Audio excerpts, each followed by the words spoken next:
Это у нас самое любимое дерево в нашем огороде. Почему? Это сорт венгерская красная черемуха. Пришло, значит, с США. Это там в диком образе они растут. А здесь вот у нас как такое лекарственное дерево. Я очень люблю красную черемуху. Почему? Потому что, во-первых, очень хорошо помогает для зрения. Мы же постоянно за компьютером. Нам уже в нашем возрасте нужно беречь здоровье, беречь зрение. Поэтому и красную черемуху стараюсь употреблять. И вообще красная черемуха очень богата полезными свойствами. Прямо полностью таблица Менделеева в нем находится. И противомикробная, и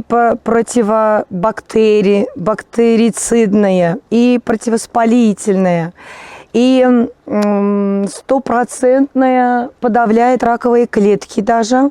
А еще находится хлорофиновая кислота, которая жиры сжигает. Ну, что для нас тоже очень важно, чтобы нам не поправляться и быть всегда в форме. Компоты делаем, наливки делаем. Вино можно сделать, варенье. И, между прочим, каждый год плодоносит. Каждый год. Ни разу не было, чтобы не было черемухи. Неприхотливая. Вообще неприхотливая. Вот с осени вот это мы все, отросточки все вырубаем. Муж занимается.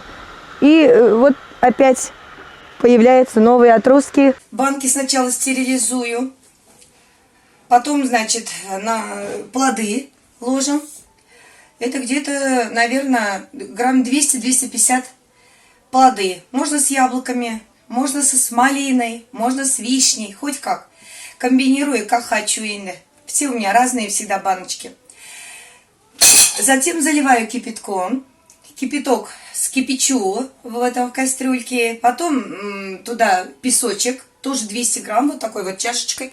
Хватает на одну банку вот такой чашечкой песочек. Снова вскипячу и потом уже заливаю и закрываю. Рецепт такой.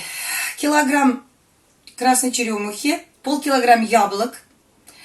Потом 200 грамм можно черноплодку добавить. Все это, конечно же, промываем в кастрюльку, заливаю песочком.